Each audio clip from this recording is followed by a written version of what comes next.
Hey guys, it's 007 here, and we're going to be talking about the Type 75 today.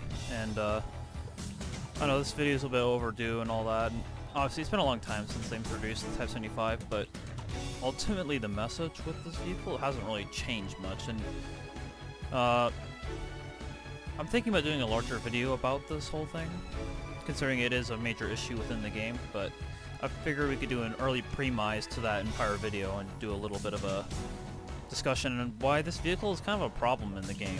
Not so much for the gameplay, or the ability of the vehicle in the game, I should say. The vehicle is very capable in the game. We've seen a lot of people, demonstrate that capability, and I've seen it in battle too.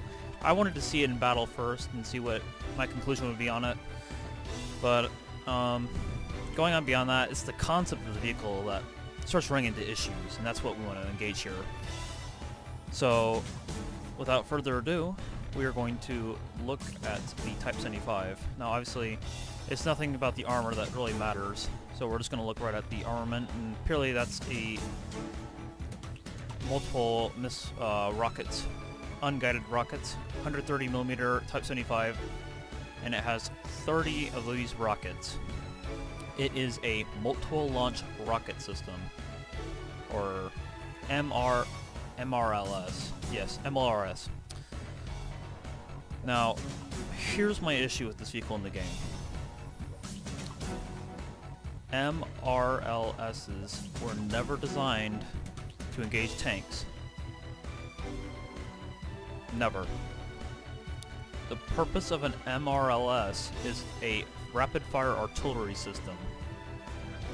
They're designed to destroy and attack enemy infantry positions, such as dug-in positions, bunkers, networks. They are designed to soften up the enemy for the infantry and the other vehicles to advance. They are not designed for close quarters tank warfare. There was no such thing as this in the first Gulf War, where Iraqi T-72s were being engaged at close range by American MLRSs. That's just stupid. The mission of this vehicle was to take on fortifications and infantry positions, and obviously we don't have those in the game as of now. I think that the potential of this vehicle would have something if we were to see like World War mode, or something similar to the concept of, how we have bombing points in the game. Something like that for the ground forces to engage. An artillery position where, in order to be, you had to follow the main tank force, set up, and then engage a base off in the distance. I don't know what this thing would do against bombing points, but I'd be very interested in to see how it would perform. I mean, it could be a full rocket salvo could wipe out a base, and that could be very neat. That would be something really neat to see in World War mode, where instead of something you would have to take out via the air, you could have an MLRS group engage it from long distance. That could be a tank objective. That would be very fascinating to see. But the thing is that I'm trying to hit here is this vehicle does not have a role in tank warfare.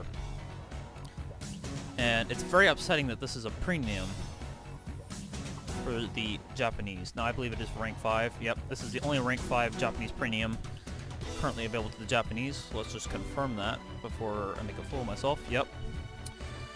Hull prototype is at the rank 4. So, Type 75 is purely how you're going to make your bread and butter if you want to advance to Japan very quickly. Now, I've been driving Japan very recently. I've been engaged in its tech tree, and as a veteran of the other trees, I don't think it's very hard. But some people like to have a premium to help them get their way through. Now, the Type 75 in battle, I'll just do the assessment right now. It's been very successful. It's been very punishing. It's very much like a, if I wanted to describe it, it's like an Ontos, but with 30 guns instead of 6. It's basically on that level of devastating. But once again, it's just the role of the vehicle is wrong. The mission for the vehicle.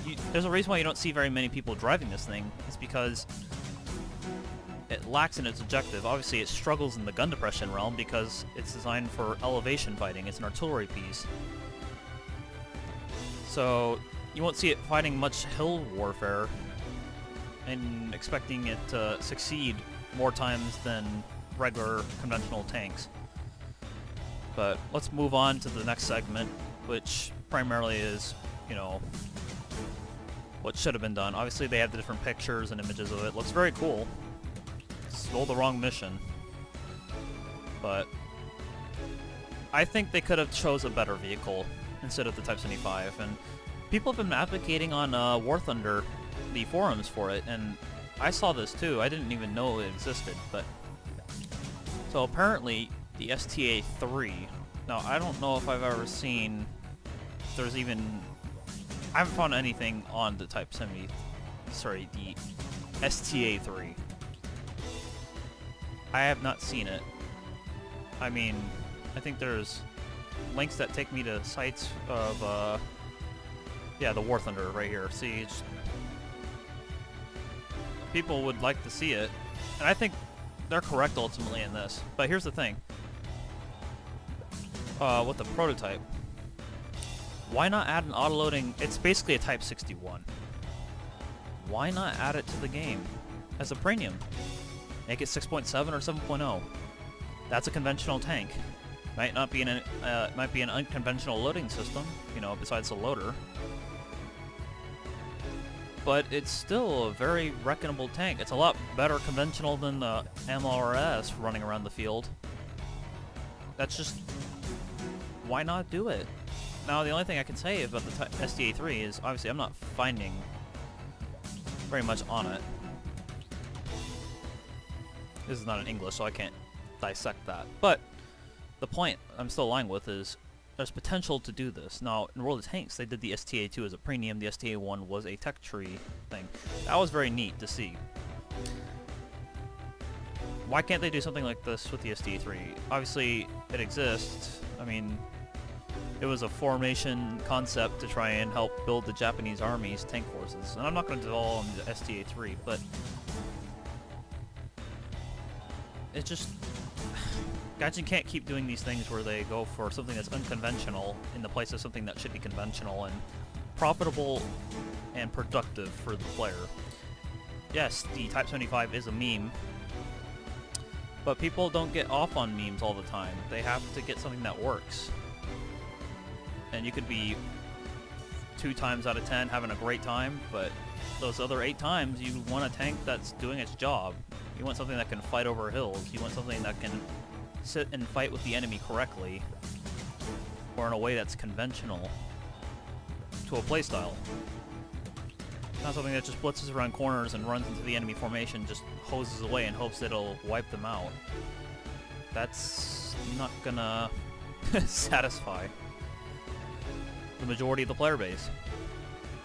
Now, while I was looking for vehicles that would be very conventional, I actually came across the Type 89, and I think this is going to be Japan's APC. This is kind of the second segment of the video. So, I think we're going to likely see, because obviously they added the Warrior and the BMP-2, we're seeing automatic APC vehicles added to the game, which is very nice. Now, I think Japan is likely going to get this, and this is a pretty nasty vehicle, looking at it. Question is, I don't know where this is going to end up. My guess is it's going to be in the 8.3, and at worst, it's going to be, I mean, going up, 8.7. It looks like a very, very nasty vehicle to tangle with. I believe it, from what I've pulled from it, it says a 35mm Oerlikon gun. Yeah, 35mm KDE Oerlikon. So it's made by the same company. I believe it was Rheinmetall. A Rheinmetall entity. I'm not so sure about these, you know, setups and all that, but the thing is, the 35mm cannon, that's a pretty big gun for an APC, because obviously Britain and Russia use 30mm, the United States use a 25mm on their Bradley. This would be a pretty big caliber APC, and obviously it has ATGMs as well, 2 Type 79 GMAX missiles. Very neat. I think this would be a very cool APC to see. Very, very productive. So it has the ATGMs, it has everything there. This is a real vehicle, it's actually been produced. I don't know if they have a number of them that have currently been produced. It's somewhere on here, 120 built current. But that was 2014, so... Like I said, this is an interesting vehicle, and I think ultimately, we're going to see a patch where we see a bunch of these APCs added. That's ultimately my conclusion when I saw this. It wouldn't make sense for Japan not to get one of these vehicles. Honestly, we need to see more light vehicles like this in the game. Germany, Japan. I know people say the Light Panzer is, you know, pretty good and all that. I know there are people that are hardcore advocating in Germany that they need to have everything, and an APC would be nice. I think seeing the APC role on the field will be one step closer to achieving a more versatile, or just not versatile, but a good variety on the battlefield. That's what we need to ultimately see, because when you see that variety on the field, you start seeing interesting gameplay form, where you see people performing the support role, performing the reconnaissance role, not just the main battle tank slug it out contest. There needs to be an intelligence war as much as there needs to be a shooting war. But all the other links I have here is just very much looking at the cannons and all that, and the ATGM. I couldn't find a very good site for the Type 79 ATGM, but Wikipedia had something here, and I know people don't like Wikipedia, but you know, it just gives you the rough concept of what it is. And it looks pretty decent. It's probably a better ATGM than what the Japanese currently have for their, whatchamacallit, Type 60 ATM. But that's all I've got to say, guys. I'm 007, and I will be seeing you guys later. Take care.